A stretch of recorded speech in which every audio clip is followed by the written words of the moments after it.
Good evening. I want to welcome you all to the CCTS Forum for July. Thank you all for coming. My name is David Chaplin. I'm the director of the Training Academy for the CCTS, and it's my pleasure to welcome you all here. I want to just take a minute to explain what our goals are for the evening. So this session is called Mentoring from the Cradle to the Grave, I think, or something like that. I think the point is that UAB as a community has developing awareness that people at all levels of their career need support of their peers and of wiser people who've gone before them. And that's my definition of mentoring, but we'll hear a number of different approaches and concepts over the course of the day.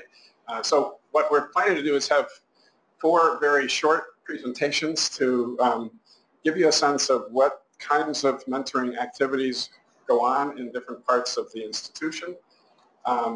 And then our hope is to have 20 to 30 minutes left over at the end to discuss any questions you have about what's been presented, but also to get your feedback on ways in which the institution, the CCTS in particular, but other parts of the institution, can help to create stronger support for people's career development through creating a stronger community of people who are really committed to each other's success.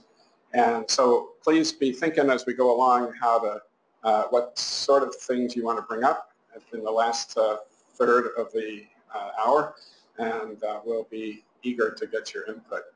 I know there are several people off site who are joining us by the web. I ask you all to please mute your microphones.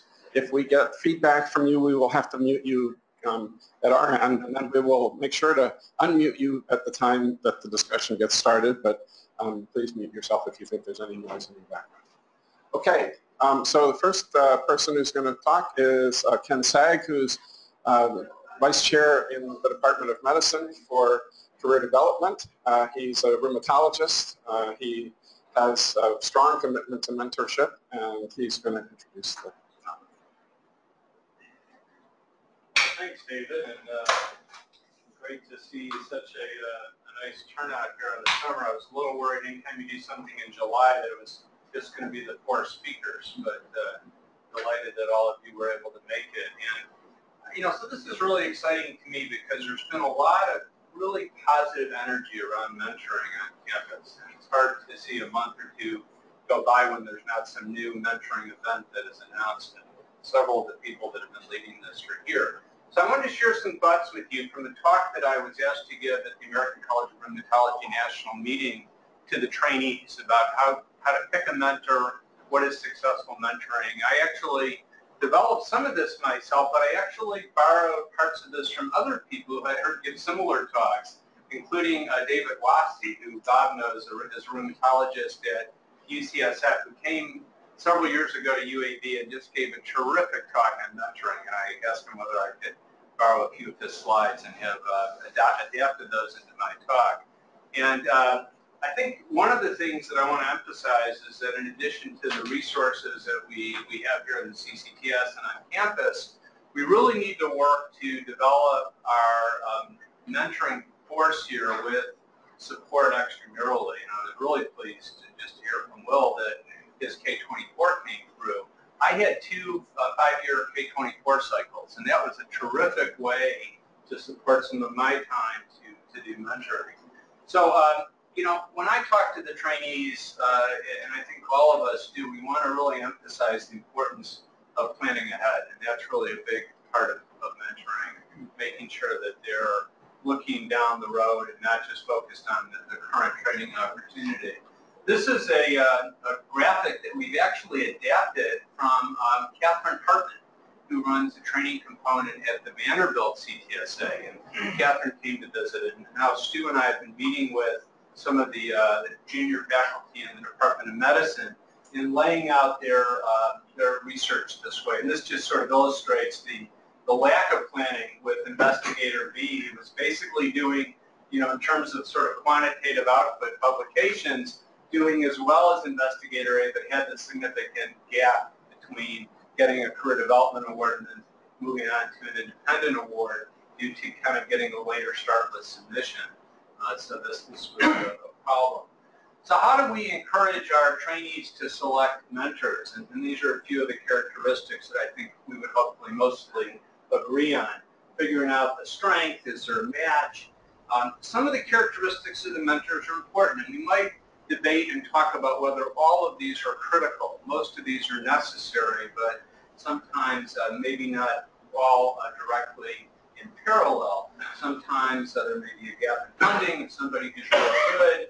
You know, one of the challenges in junior people starting to mentor is you've got to start somewhere. So at some point you're going to be that person's first mentee, and that's not necessarily a showstopper for having that person as your mentor.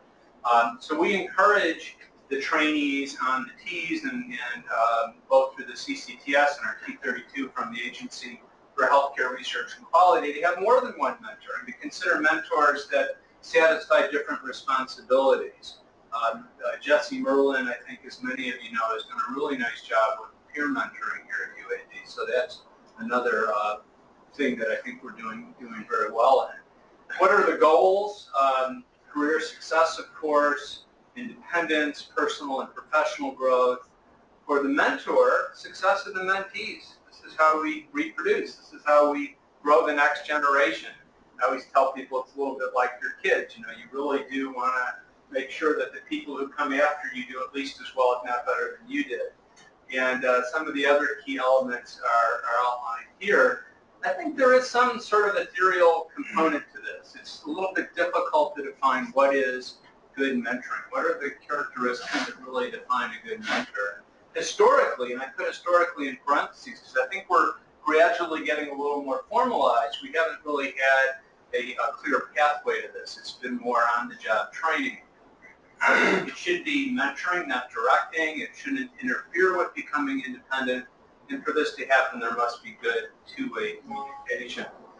Some of the key elements of a successful relationship and what is really the essentials of mentoring, and this is a direct quote from David Wapsie, who I mentioned, is generosity. That would be probably the one word we would use most consistently to define what is a good mentor. It's somebody who's generous with their time, who promotes what you're doing, what your trainee is doing, at or above what they're doing, and make sure they make time for that. And the rewards are not inconsequential. So this is a little tongue-in-cheek example. Here's, you know, the typical meeting agenda. We encourage all of our trainees to come prepared to their meetings and to bring an agenda and make sure that they're using their time and your time well as the mentor. And then here's the reality of the meeting. Again, a little tongue-in-cheek, but you can read this, and it's sadly amusing for how sometimes these meetings actually go. So we want to make sure that this type of a misadventure is not a regular occurrence. So for the mentee, what do we encourage and what do we expect? Well, we want to find people that are passionate, and that really is critical, and that's an intangible that is necessary. And often one of the things that may ultimately limit people.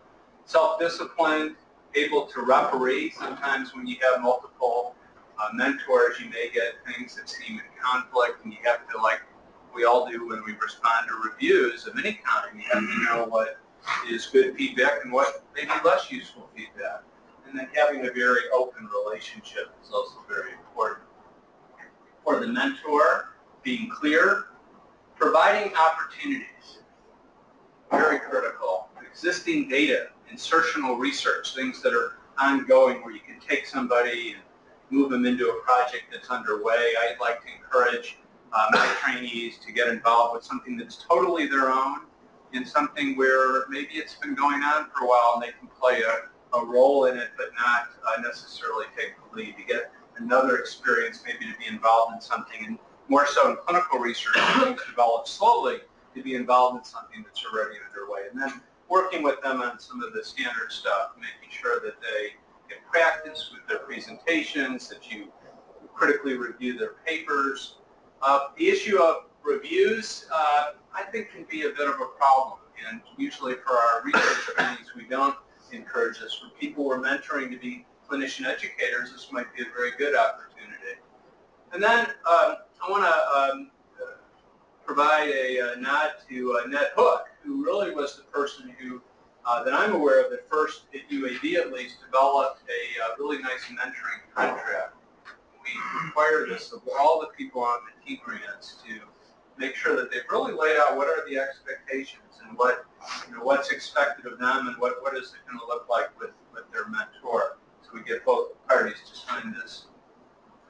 And I think we'll hear more about this today, and I think many of you are aware of this program developed in Wisconsin on entering mentoring. We developed variants of this here at UAB and are trying to figure out ways to make this even more accessible and a little less onerous than the full course, which, while well received, ended up being a little bit too time intensive for some of our faculty who wanted to take this on. So these are my 4 Ps. You may have some other Ps that you want to add to this, but these are the things that I think really are the essentials for success of our mentees. Perseverance, you may say persistence, but perseverance or persistence, I think they're a little bit different. Patience, being persnickety, and playing well with others, so the ability to communicate and to work well within an institutional milieu. So I think, David, I want exactly 10 minutes. Was that okay? And I want to acknowledge a few people here that have been either my trainees or involved with our mentoring work. I think we'll have time for discussion as we go. So yeah. Thank you. Okay. Thanks, Ken.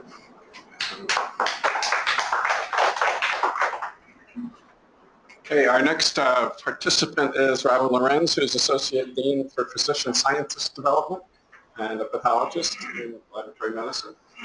She's going to talk about building a mentoring matrix. All right, thanks, David.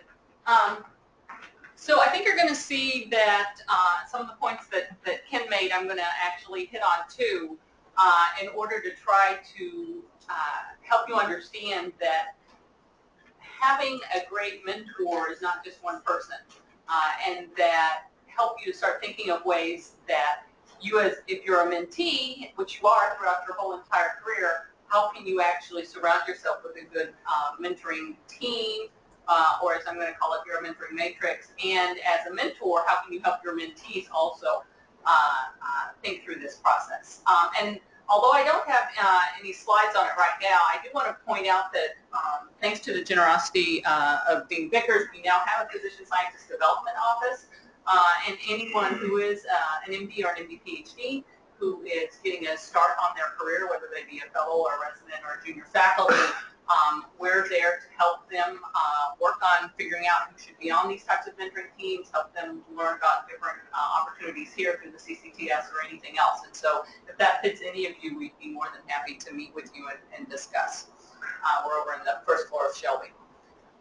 So what we're going to talk about in the next few minutes is when you think about a mentoring matrix, the question is having multiple different types of mentors. And you actually already saw some of these in Ken's presentation, but I'm going to go through and do some definitions of some of these and talk about what you want in looking for a senior mentor, a scientific mentor, or a research mentor, a peer mentor, something that you may not think about, i.e. a staff mentor, and then how you also need to be a good self-mentor, okay? And then we're going to discuss thinking through how can you use those ideas to come up with your own mentoring individual development plan or developing your mentoring team.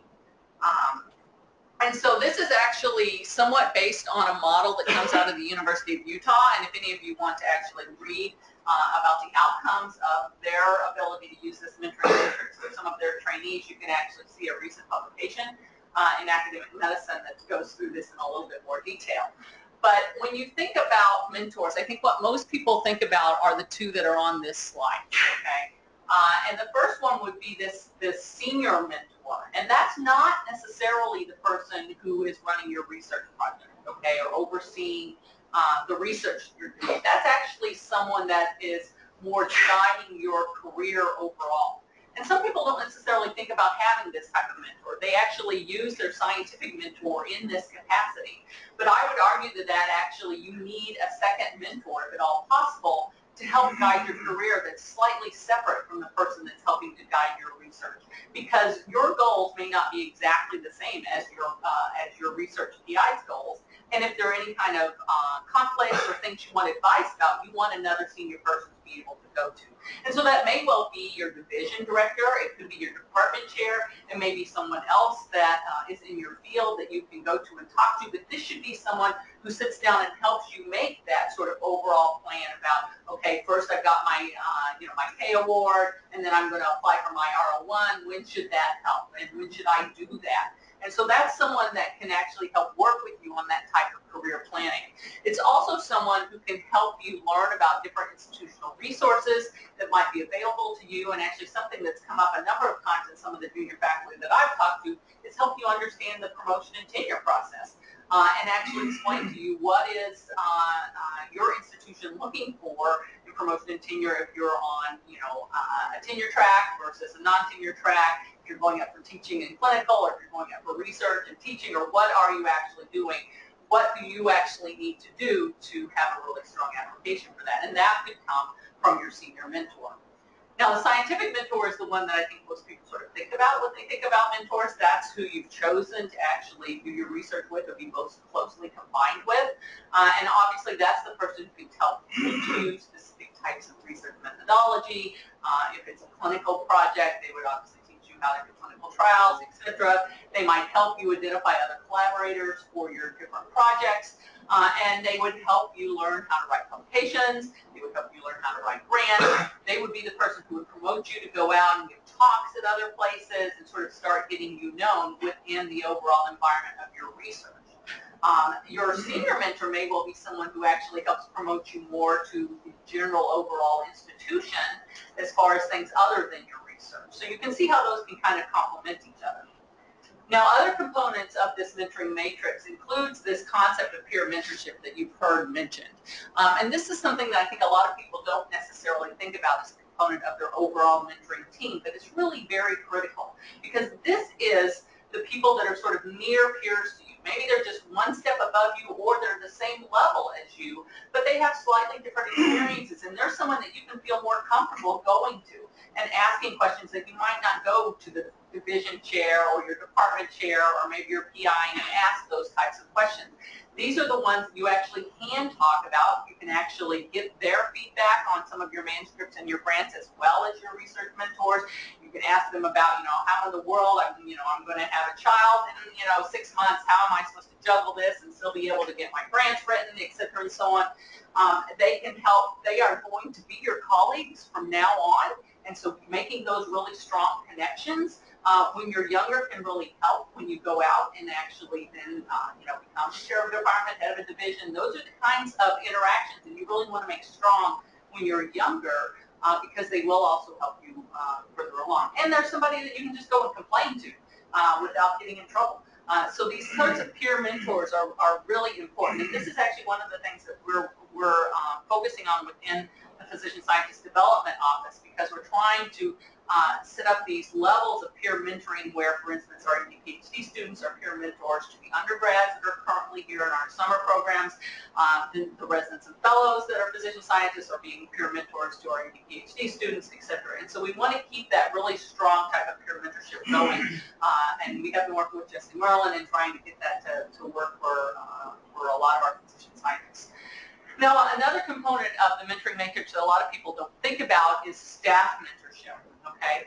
But having someone who actually knows the nitty-gritty of how to do things at your institution can save you a lot of time. And so, for instance, maybe you want to put in a training grant. Knowing that we actually have an office that can help you with some of those tables would actually save you a lot of time. But it's surprising how many times somebody says, well, I need all of this information, and you can just refer them to the right person. And so having this kind of staff membership and knowing who there is out there to help you answer these questions quickly, so you're not spending hours trying to find out the answers to these, is critical. And that's one of the things that the CCTS can be very helpful with, because they have a lot of things that they can offer that. The postdoc office has a lot, and you're going to hear a little bit more about some of these things in the future. And then the last one, most people don't think about at all, okay? But that's self-mentorship, okay? And thinking about what is it that you really want out of your career. Because if you don't really know what you want out of your career, you can't go to your other mentors and have them help you, okay? Because you're not knowing what the right questions to ask. You're not saying, how can I actually get from point A to point B if you don't know what point B is. So it gets back to Ken's idea of what is the having a vision of where you want to go. And also thinking about, even though it seems like we should just, work for 20 out of the 24 hours a day because we all have so many emails to answer and so many other things to do, that's not necessarily helping you be the most productive that you can be. And so thinking through those kinds of self-mentorship is something that's also very critical. And so in order to try to think about how do you actually apply this mentoring matrix to yourself, whether you be a new mentee or a mentor that's actually trying to help other mentees and having your own mentorship team, because we all are striving to whatever the next level might be, then you can think about developing a mentoring development plan. Okay, so we all push our graduate students to develop this individual development plan, but in this case we want you to think about who your mentoring matrix should be, and that should really help you organize what needs you have, and based on those needs, what kind of mentors do you need to go out and find. And so one of the things that is in the handouts then is a sort of a questionnaire that you can think about and fill in the answers to the questions about, what kind of mentoring are you interested in? Who do you actually identify as your mentors in each of these different categories? And then how can you bring them together to really help you get to the next level of career? So I can help with that. Thanks, Robin.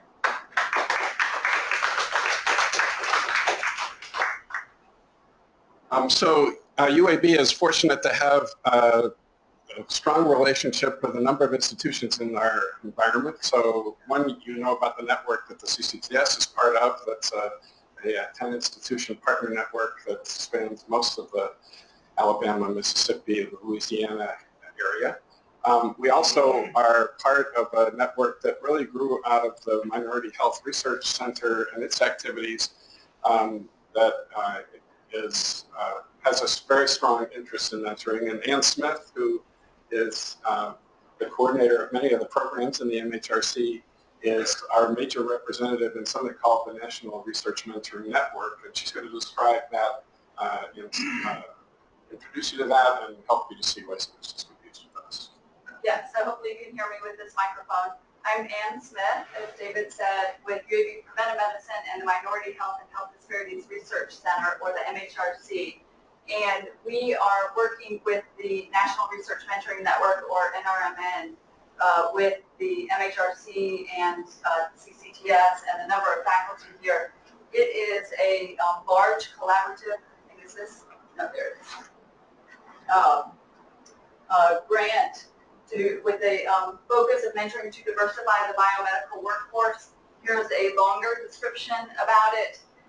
It's a huge collaborative effort with institutions and faculty across the country, also professional organizations and societies, all working to help diversify the biomedical workforce, so through a number of different ways. So you can join NRMN and become a member by signing up online. There are a number of different things offered. The virtual mentorship, it's online mentoring. You can be a mentor or a mentee or both, and do an online mentorship. Virtual and in-person training programs, in particular, a number of different grant writing coaching options are offered throughout the country, and different models.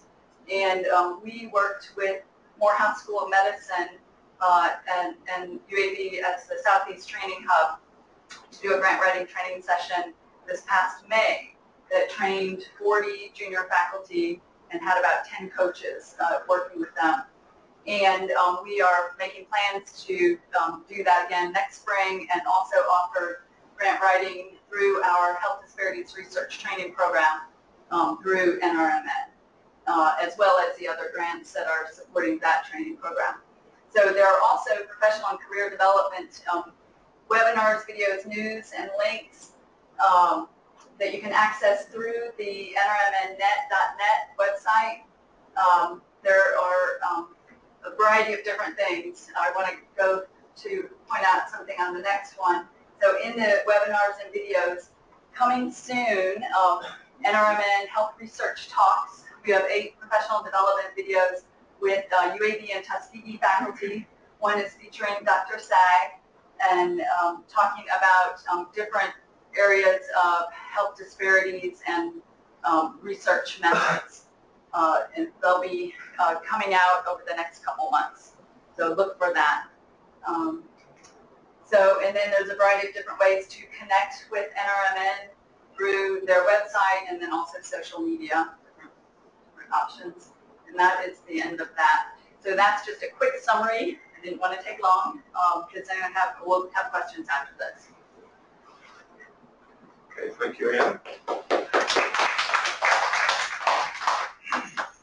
So I want to just highlight again that the NRMN both has resources to help train people in mentoring. It has ways to connect you with mentors. And one of the things we hope, recognize there's people at all career levels here today, but that all of you will help point the people you encounter to the right ways to get help with mentoring as you see what their needs are. Okay, so the last formal presentation we have, or informal presentation, is by Lisa Schweber, who's Associate Dean for Graduate, Student, and Postdoctoral Development. I'm not sure what the title is exactly, but and so she's been one of the real people pushing forward a strong mentoring program for several years. You're probably aware of UAB's Mentoring Week, which is usually in April. Really a great chance to learn a lot about different aspects of mentoring. Thank you. I'm too not going to take too much time. You have a list of the resources that we've been provided. And what really fast right now, these next few minutes, is to highlight some of the resources that we have right here on campus. Just look beside you, around this room. These are your resources right here. Most interested in mentoring and really continuing that discussion beyond mentoring week. I don't really have any slides. I just wanted to just chat. As was highlighted, we now have Mentoring Week. It has grown from a single day mentoring academy, whereby we inform new and junior faculty about best practices, tools, resources that they have to enhance their mentoring capacity. Again, you have quite a list here. And what I'm hoping in our discussion and question period is to talk a little bit how perhaps we can have virtual mentoring here on campus. I just heard from Anne a lot about the NRMN. I'll try not to call it woman. But how can we instill that almost that virtual mentoring here on campus? You may have heard of a new effort called Faculty Profiles, which is being, we hope at some point, mandated for faculty to update all of their information with regard to publications and grants and so forth. We'll be looking to add to this information for training grant data collection, but also to maybe adding an element with regard to mentoring to indicate if you are interested in mentoring or you want mentoring for your career.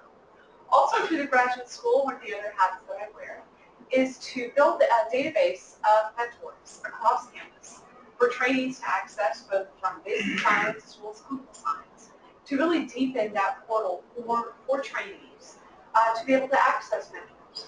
Again, building those virtual databases and connections so that we can continue the conversation well beyond Mentoring Week and that Mentoring Academy, and to really allow access. So with that, I will turn it over and we can start. Okay, great.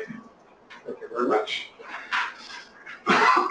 Okay, so now is our challenging moment when we want to find out from you what your needs, what your perception of the strengths and weaknesses of UAB are as a mentoring community, things you think that we need to develop that will really make career development for people at all levels stronger. I just want to throw out as an example, so some of you may not have been here long enough to realize that I came to UAB as a department chair in 2001.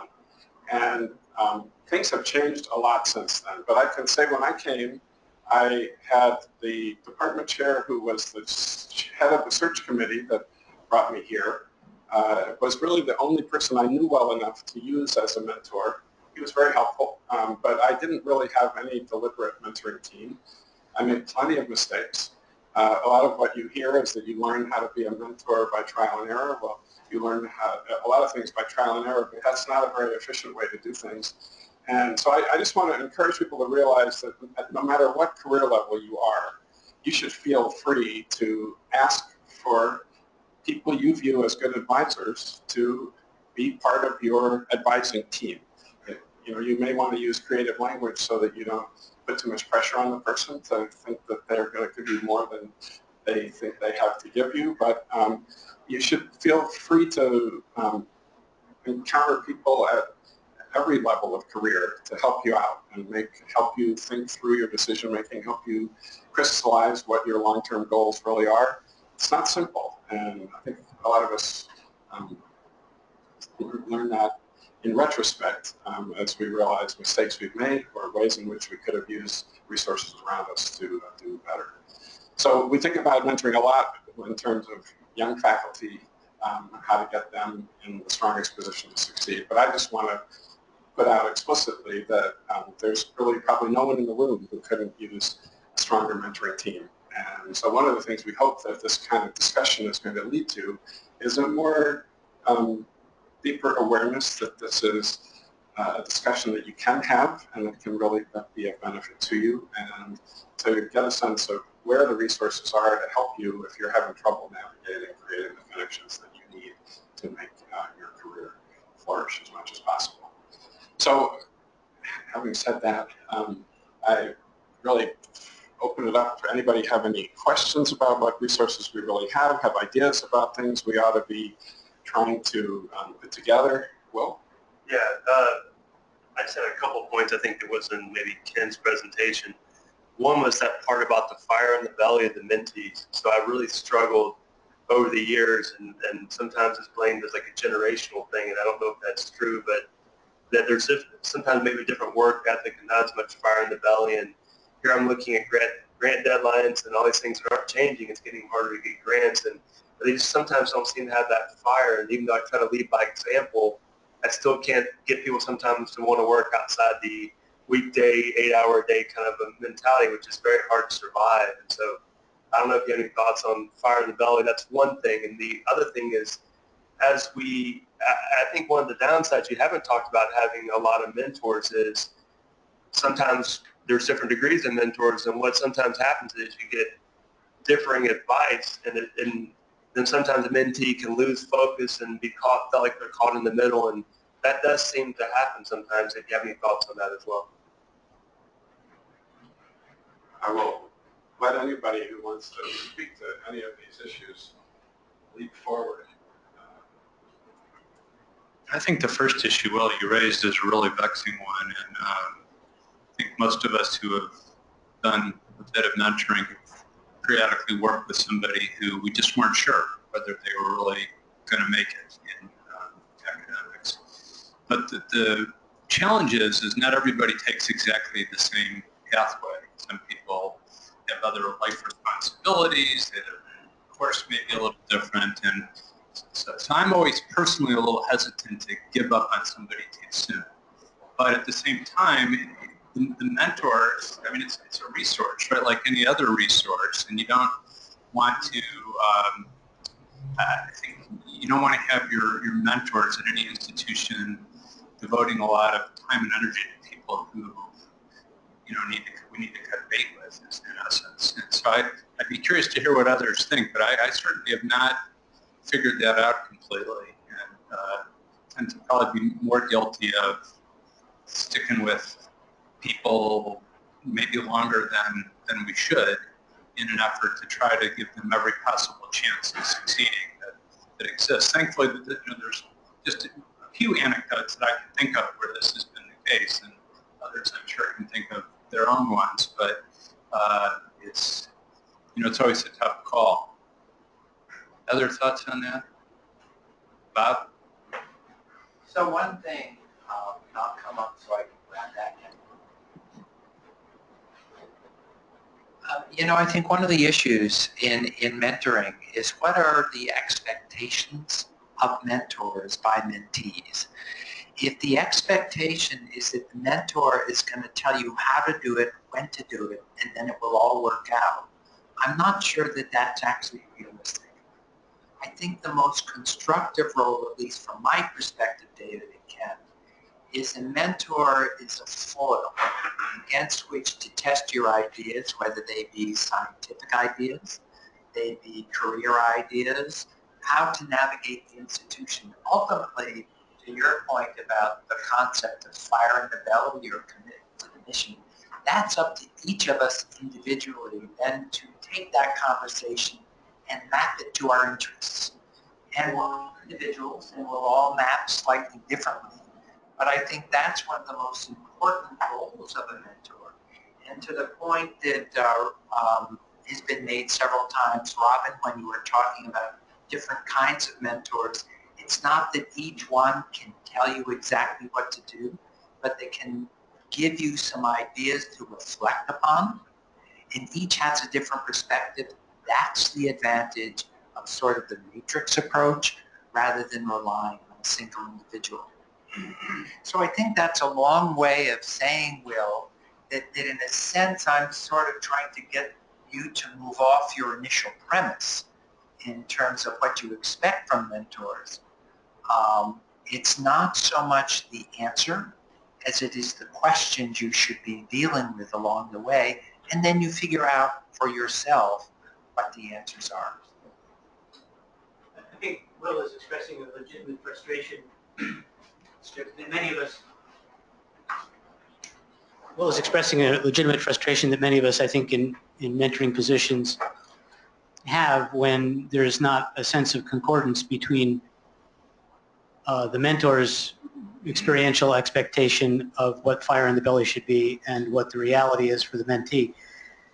And it always comes down to the idea that somebody has to be wrong. Of course, that's not true, right? There can be two views of the way things are done, and both can be compatible. But I understand your frustration. Well, I don't know if it's a generational thing. If it is a generational thing, maybe the younger generation does something we don't know.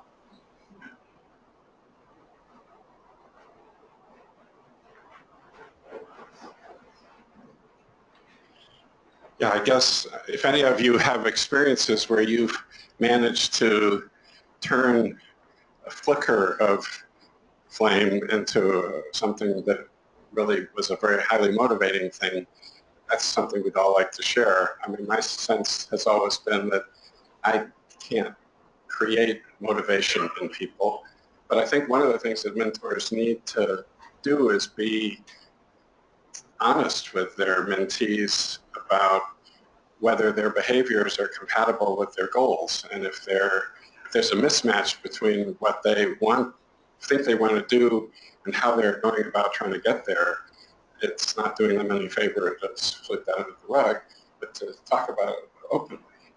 But I think Bob's point that you can do that by having them have a dialogue where they discover some of what they really need on their own sometimes is more effective than just trying to ram it down their throat. I was just going to add too that certainly what motivates every trainee is different. But I can tell you from dealing a lot with conflict resolution, which I hear on the part of graduate students and postdocs, there's a lot of fear and discontent out there. I think they all hear us grumble about how hard it is to get grants. And they went into this with a passion of the science and the questions and the idealism. And I think to an extent we all did. And at some point they continue to hear how difficult it is. And they're thinking, well, I need to explore other options. Will my mentor be open to that? I'm not sure. So there is another side with regard to fear. And for some cases it may sound dramatic, but almost a death of a dream. We have to help them kind of grieve almost in a process while we help them career explore, because they see us writing grant after grant after grant, getting a 10th percentile, and it's still not funded. And they're looking forward saying, I thought this is what I wanted, I thought this is what I could do. But now I'm really wondering. And so I think there's part of that may be kind of pulling the plug a little bit on that fire in the belly, because they're a little lost right now. Again, that's just a reflection on some of the grad students and postdocs that kind of landed in my office and want to share. what motivates everyone is different.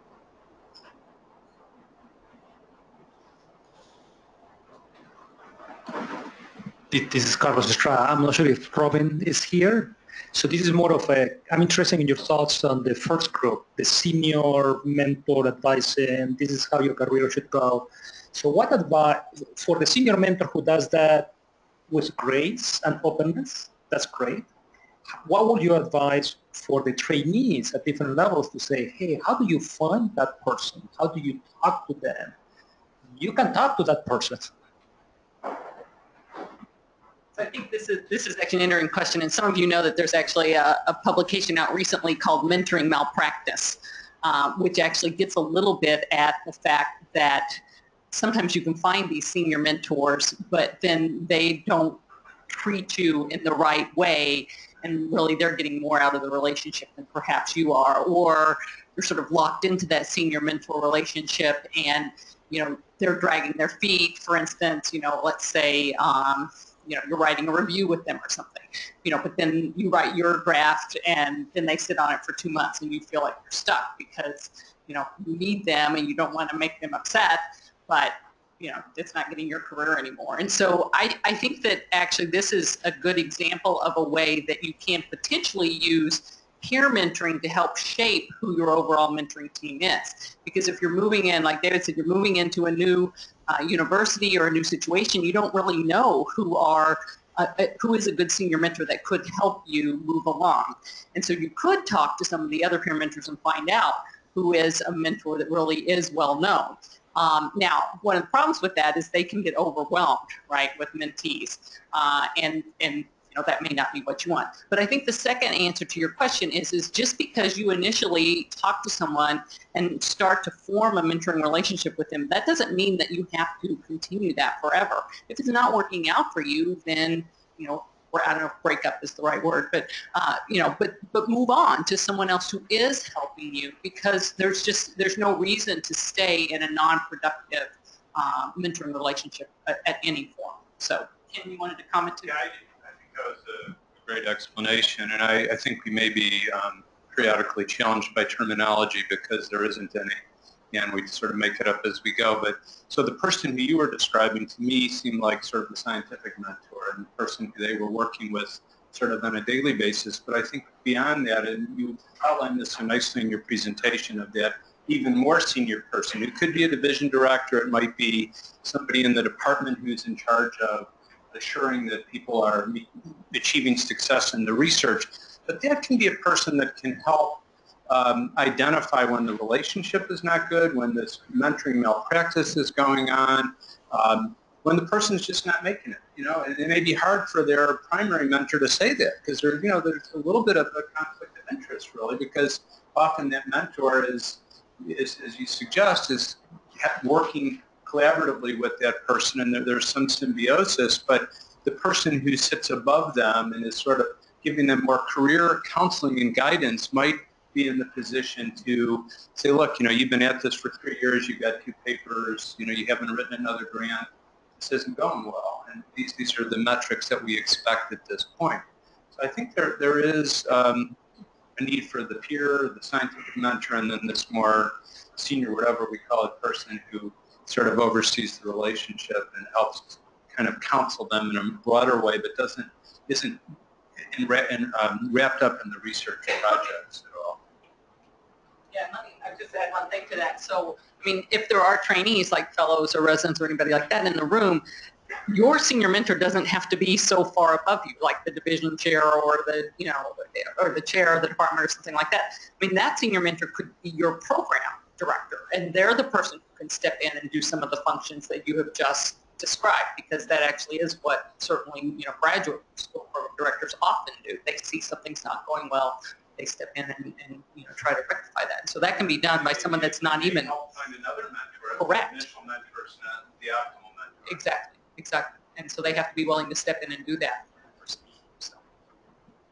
So one of the things I'm particularly interested in is how this concept of a mentoring team really plays out. And we've sort of hinted at a few of the things that can be a challenge. So if any of you have experience with being parts of mentoring teams, I'd like to hear about it. But one of the things I think we all recognize that there's not one way to solve the problem. There's, people are different and people will choose different solutions. But in a general principle, I think all of us are feeling like being pretty deliberate about the mentoring process is important, and the concept of a mentoring development plan, something that's written out where the expectations of what each person is going to provide is defined, and people, so that everybody realizes what everybody else is expecting out of this, is really valuable.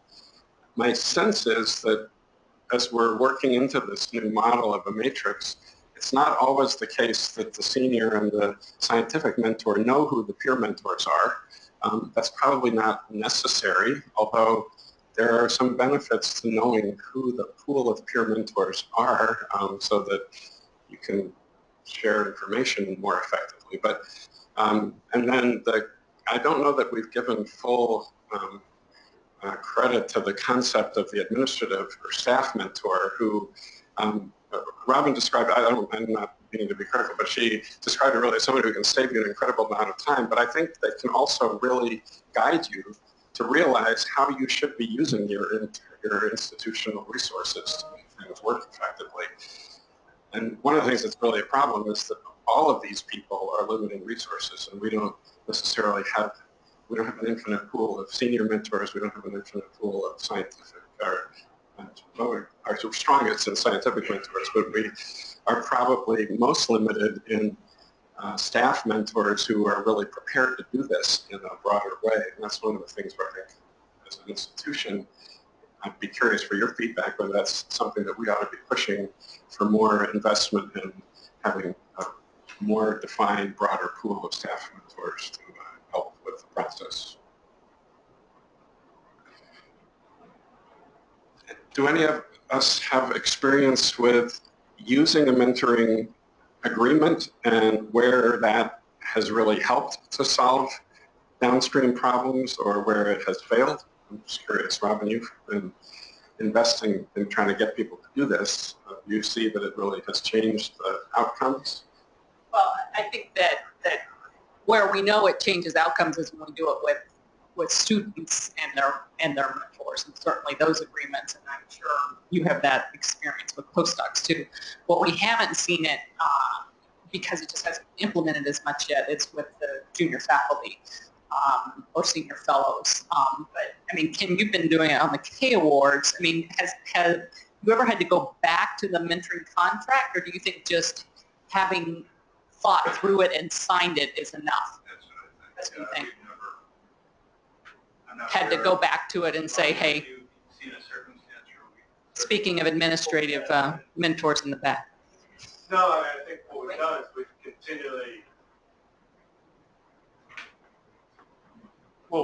continually evolve it. So a few years ago we added to it to outline if they've got a biostatistician consult and other components of the mentoring, and we just encourage the trainees to, if they've got a mentoring team, to have all the mentors sign off on it.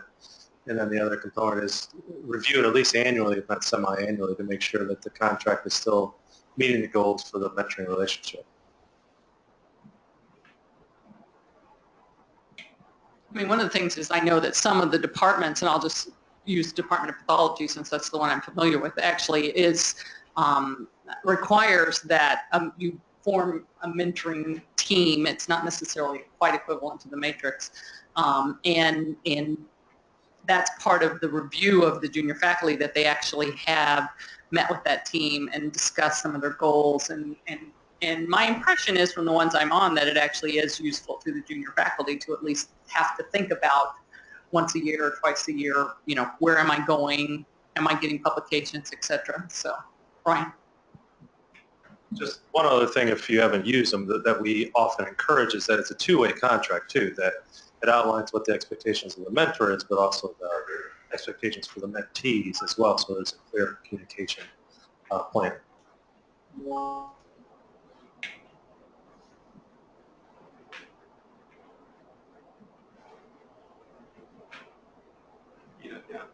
Somewhat different topic. Both Ken and Robin talked about the scientific mentor being someone who's actively involved in research. What success have you had with people who are on, used to be actively involved, were very successful, and have, are now ending that career more, so that it would seem that they could provide a lot of resources, and they may even have more time than the more actively involved ones?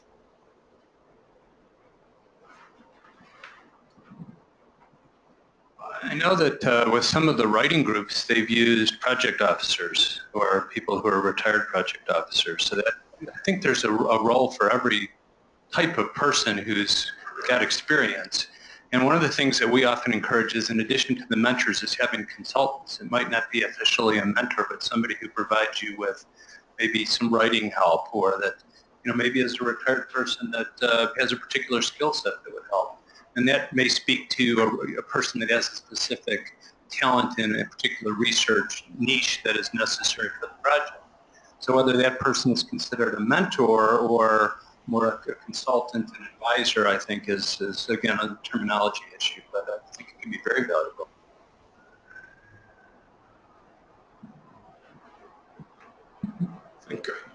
I guess I'm not familiar with any non-practicing scientist who has wanted to be the primary scientific mentor for somebody who is actively developing their research career. But as a model, so most of you are familiar with the CCTS panels program. The panels often have somebody in the panel who is either not active in the area that the research is being done in, or maybe is semi-retired, and those people can participate in a very meaningful way, but maybe not as the primary research mentor. One of the things I was thinking people might ask is, what's the success with Nrm Net, for example, and other efforts to use off-campus mentors? And I think my experience is that having people that you can connect with virtually every couple of months, that's hard to make that work as the primary scientific mentor, although one of the things we're investigating through the CCTS is whether we can create mentoring dyads with a local mentor and then a network mentor to help form the strongest scientific team for an individual mentee. And we think that can be done if there's really structure and commitment to making sure the communication goes well. But that's the kind of thing where we really need feedback as we work out these experiments to see how they play out. And any of you who have experience, we'd like to hear the good and the bad. Stu. Well, it's for recording. It's not necessarily. Thank you. They're making these calls. Yes, exactly. I think that there's plenty of roles for folks who were active scientists but aren't any longer in the mentoring process. But I think for such a person to be the primary scientific mentor is really not a good idea, because I think that person really needs to be attuned to what's happening in the lab or the office, and also in the field of inquiry, in particular at the cutting edge. But I do think that they have a role, whether they're more of a senior mentor or a side mentor or just a good uncle or aunt.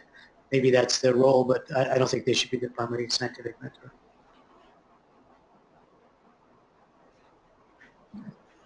I want to be explicit. If any of the people joining us online have any questions, shout out. So I'm just going to follow up on the comments about David about the Nrm network and mentoring. So I actually am one of the online mentors for a mentee in Texas, and we actually meet virtually once a month and talk about whatever. And one of the things when I first signed up, I was a little even like a lot of mentoring here. I'm like, what am I going to talk to this person who I don't even really know, for an hour a month? And the nice thing about Nrm is that they actually, if you're a mentor, they email you a topic. And they say, hey, this week or month, you might want to talk to your mentee about X. And so it gives you something, a framework, basically, to start the conversation. And then, amazingly enough, in our case, usually the hour's gone, and I need to go on to my next meeting. But it really, you don't have to have any special, qualities to be able to be a good mentor on this network. I think you can really have, just by those sorts of triggers, you have experiences that you can actually use to help the mentees. Or if you're a mentee, it gives you sort of things that you can ask questions about. So if any of you are thinking about being involved in this, it's very easy, and I think it actually is very fulfilling. So. Yes. Can I read the question? We had somebody who decided to do a chat line that says, a concern about the differential commitment of different mentors and whether there is a UAB-wide expectation of mentorship. So the question was whether there is a UAB-wide expectation of what commitment a mentor should have to the mentoring process, and recognizing that different mentors in the team may have different levels of commitment. So I think, so UAB is relatively decentralized, is my observation, and that each department has the potential to set its own expectations. But I think there's a growing consensus that it would be good to have that kind of universal expectation. I'm not aware of there being clear expectations on what the mentor's commitment needs to be. And again, I think it's one of those settings where there's incredible diversity of the people involved in the processes, and some people can be quite an effective mentor with little bits of contact over short bits of time every couple of weeks. Other people have a very close relationship with their mentee, and it's like they're attached at the hip. And all of those can work and be good. And one of the areas where there may be some movement to establish some more criteria for what a mentoring commitment ought to be is that many departments are trying to build mentoring into their promotion process and make it clear that mentoring is one of the kinds of service that can be used as a metric for success as your career is going forward. And in order for that to be really effective, it'll have to be clear that just being named as a mentor on 10 people's career on their CVs isn't enough, that you really have to contribute significantly to their career development. So the short answer, I'm not aware of there being explicit guidelines in any of the departments about what the mentoring commitment needs to be, although in my own department, microbiology, every new faculty who joins the department at any career level is given a mentoring team of 3 faculty who, at least one of whom we hope has close enough scientific connection to be really a good scientific mentor, and the other 2 are there to provide different perspectives. And there is a very clear expectation that that group is supposed to meet as a group twice a year with a specific agenda that both parties, both sides of the relationship, have roles in developing and in reporting, and the report goes to the department chair to be sure that the relationship is happening and that it's satisfactory to the mentee. But it's a little bit formless still. I agree with everything you said. I think there's also a natural selection in that people who aren't good mentors don't get asked to be mentors again. And so the word gets out pretty quickly within divisions, departments, and schools about who the good mentors are, the people that make the investment. And they're the ones who are in demand, and they're the ones who get the K grants, and they're the ones who get the awards and are recognized. And, we just need more of them. So we're sort of at the end of the hour. I just encourage all of you to use this as a springboard for continuing the discussion of what mentoring is all about, and recognize that at least the 5 of us who have stood up here are interested in this, and if there's ways in which we can help assure that your own academic units have resources to meet career development needs, we all are here committed to try to make sure this happens. The CCTS sometimes can help as a matchmaker to help people find mentors if it's not easy and doesn't happen immediately throughout your immediate contacts. And if there are specific programs that you think we could develop that would be really helpful, we'd be very eager to hear about it. If you hear about things that other institutions are doing that seem really successful, there's no reason that we should reinvent that by trial and error. We should go investigate what they're doing and try to import it here. So let us know if you hear about things that we should be doing better. Thanks everybody for your participation.